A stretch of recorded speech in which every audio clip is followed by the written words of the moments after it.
전체가 결국 하나님을 경외하는 자가 누리게 되는 복에 대한 이야기입니다. 하나님을 경외함으로 생명나무를 얻고 또 다른 이에게 생명나무가 되시는 저와 성도님들 되기를 축복합니다. 더 깊은 설교, 오늘은 잠언에 대한 말씀입니다. 잠언 15장 1절부터 33절 말씀으로 참 지혜자의 삶이라는 제목으로 말씀 나누겠습니다. 잠언 중에서 첫 번째 솔로몬의 잠언이라는 묶음의 마지막 편에 해당하는 잠언 15장을 다루는데요. 잠언의 구조를 잠시 보시고 가시면 좋겠습니다. 잠언은 크게 두 부분, 1장부터 9장, 또 10장에서 31장 이렇게 볼 수 있는데 조금 세부적으로 본다면 1장 1절에서 7절까지 잠언의 목적이 나오고 1장 8절에서 9장까지 지혜로의 초대라고 해서 젊은이들을 위한 잠언이 나옵니다. 그리고 잠언 10장부터 15장까지는 솔로몬의 잠언 첫 번째 파트이고요. 16장부터 24장까지는 솔로몬의 잠언 두 번째 파트, 그리고 25장부터 29장은 히스기야의 신하들이 모은 솔로몬의 잠언입니다. 그리고 30장에 아군의 잠언, 31장에 르무엘 왕의 잠언, 또 현숙한 여인에 대한 이야기까지 나옵니다. 이런 질문으로 시작을 해보겠습니다. 이 땅을 살면서 좀 더 지혜로우면 얼마나 좋을까 하는 생각을 해보셨죠? 예. 성경이 말하는 참 지혜자는 어떤 자일까요? 지혜는 잠언에서 기술, 관계라는 뜻을 가지고 있는데요. 이 잠언이라는 미슐레라고 해서 들을 줄 아는 자세라는 뜻을 가지고 있습니다. 소위 경청과 겸손을 말하고 있는 거죠. 잠언에서 강조하는 부분과도 연관이 됩니다. 영어로는 proverb라고 해서 속담이라는 뜻을 가지고 있습니다. 한자어로 잠언은 바늘로 찌르는 말씀, 바늘잠, 말씀언 이렇게 됩니다. 소위 경구묶음으로 우리가 잘 이해를 하는데요. 잠언의 큰 주제가 이런 속담 혹은 맥심이라고 하는 금언이나 격언을 넘어섭니다. 솔로몬이 총 3,000편의 잠언을 지었다고 하는데 그중 800여 편이 잠언에 실려 있습니다. 열왕기상 4장 32절에 보면 그가 잠언 3,000가지를 말하였고 그의 노래는 1,005편이며 라고 해서 솔로몬이 지은 잠언이 3,000편이나 된다라고 말하고 있습니다. 보통 우리 잠언을 읽을 때 경구나 격언으로 읽습니다. 예, 물론 그런 의미가 담겨 있죠. 그런데 잠언은 큰 주제로 묶여져 있습니다. 그것은 하나님의 백성으로서 이 땅을 살아갈 때 참 지혜에 대한 것입니다. 그래서 잠언 1장 1절에서 7절에 나오는 잠언의 목적 중에 2절에서 4절을 보면 이는 지혜와 훈계를 알게 하며 명철의 말씀을 깨닫게 하며 지혜롭게 공의롭게 정의롭게 정직하게 행할 일에 대하여 훈계를 받게 하며 어리석은 자를 슬기롭게 하며 젊은 자에게 지식과 근신함을 주기 위한 것이니 라고 되어 있습니다. 오늘 잠언 중에 15장의 말씀을 통해서 참 지혜자의 삶은 어떠한지 두 가지로 같이 한번 보고자 합니다. 참 지혜자의 삶은 하나님을 경외하는 삶입니다. 그것이 잠언 전체의 주제이기도 합니다. 또 잠언 15장에서도 강조하는 부분입니다. 잠언의 주제는 1장 7절에 나오죠. 여호와를 경외하는 것이 지식의 근본이거늘 미련한 자는 지혜와 훈계를 멸시하느니라. 잠언에는 지혜가 여인으로 의인화되어서 표현되어 있습니다. 1장 8절부터 9장까지는 젊은이들을 위한 잠언이라고 소개되면서 지혜라는 한 여인을 이렇게 이야기합니다. 의인화시켜서 이야기하죠. 그리고 그녀가 우리를 초대하면서 외친다고 이야기합니다. 잠언 1장 20절, 21절에 보면 지혜가 길거리에서 부르며 광장에서 소리를 높이며 시끄러운 길목에서 소리를 지르며 성문 어귀에 성중에서 그 소리를 발하여 이르되 라고 되어 있습니다. 지혜자가 서서 말할 수 있는 그런 곳, 이스라엘의 알리는 자가 서는 위치이기도 합니다. 광장, 성문 어귀. 성문 어귀는 재판이 벌어지는 곳이기도 하죠. 사람들이 많이 모여서 공식적인 선포를 하는 곳이기도 합니다. 그러한 곳에서 지혜는 우리에게 말합니다. 무엇이 참 지혜인지를 말이죠. 오늘 본문에서도 그러한 참 지혜를 말합니다. 마지막 절인 잠언 15장 33절이죠. 여호와를 경외하는 것이 지혜의 훈계라 겸손은 종기의 길잡이니라 라고 되어 있습니다. 여호와를 경외하는 것이 지혜가 우리에게 충고하는 것이다. 훈계다. 그래서 그 말씀을 잘 듣는 겸손한 자는 존귀함을 받을 수 있다. 결국 뭡니까? 하나님을 경외하는 이것이 참 지혜라는 이 훈계를 잘 들으라는 거죠. 그것을 듣게 되면 그렇게 듣는 겸손한 자는 존귀함을 받게 된다라는 겁니다. 16절에는 이렇게 얘기합니다. 가산이 적어도 여호와를 경외하는 것이 크게 부하고 번뇌하는 것보다 나으니라. 여호와를 경외하는 것이 참 지혜라는 것을 강조하고 있습니다. 그러니까 크게 부한 것보다 여호와를 경외하는 것이 더 낫다라는 거죠. 가산이 적은 거나 번뇌하는 것, 둘 다 부정적인 거죠. 그러니까 최고의 긍정은 여호와를 경외하는 것이 크게 부한 것보다 더 크다라는 이야기를 하고 있습니다. 왜 이럴까요? 3절에서 말하죠. 여호와의 눈은 어디서든지 악인과 선인을 감찰하시느니라. 하나님이 저와 여러분들을 늘 감찰하시기 때문입니다. 하나님을 두려워함으로 살아가시는 저와 성도님들 되시기를 축복합니다. 하나님을 두려워하는 자는 하나님을 사랑합니다. 보통 두려워하는 것과 사랑은 연결이 잘 안 되는데요. 하나님은 예외적입니다. 하나님을 두려워하는 것이 하나님을 사랑하게 합니다. 왜 그럴까요? 하나님은 죄와 함께 할 수 없기 때문입니다. 이 지혜는 신약 성경에서는 예수 그리스도로 드러나게 됩니다. 말씀이 육신이 된 온전한 지혜이죠. 이 지혜의 초대에 잘 반응하여 듣는 자, 그가 잘 믿는 자죠.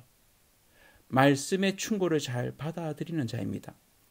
오늘 말씀에도 여러 번에 걸쳐서 이 부분이 강조되고 있습니다. 그러니까 잠언의 말씀은 사실은 하나님의 말씀을 잘 듣는 자, 그가 지혜로운 자라는 겁니다. 5절에 보면 아비의 훈계를 업신여기는 자는 미련한 자요 경계를 받는 자는 슬기를 얻을 자니라.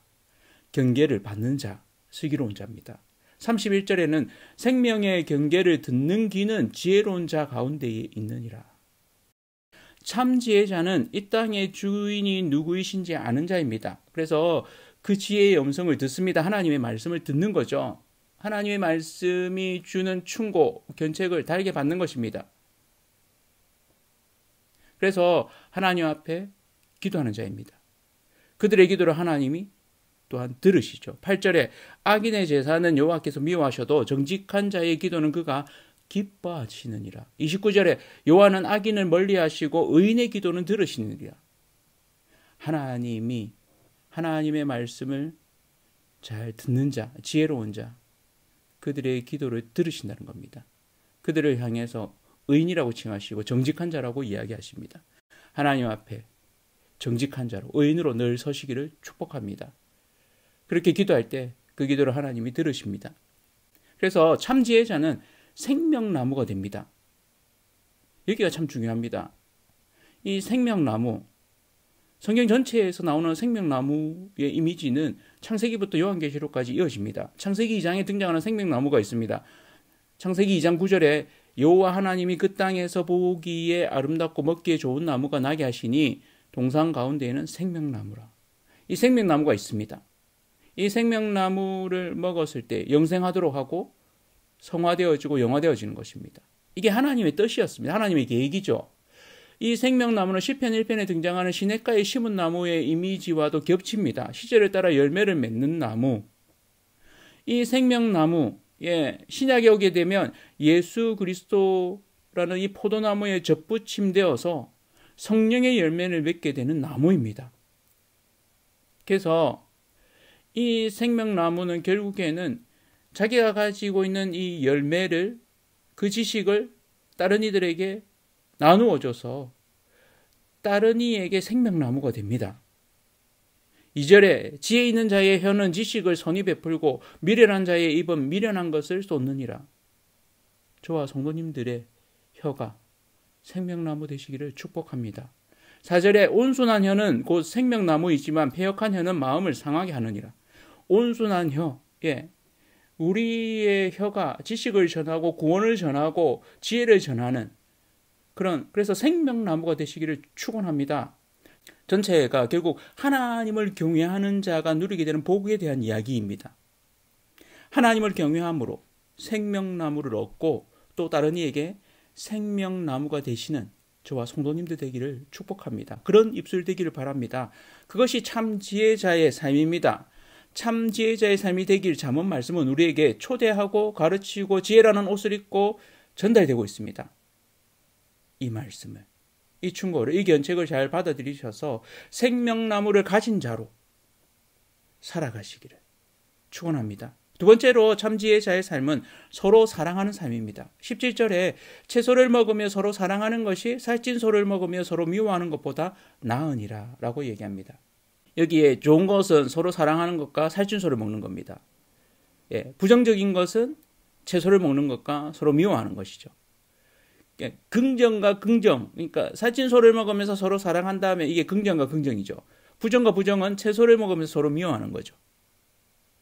근데 여기에는 그게 섞여 있습니다. 채소를 먹지만 서로 사랑하는 것이 살찐 소를 먹으면서 서로 미워하는 것보다 낫다고 이야기합니다.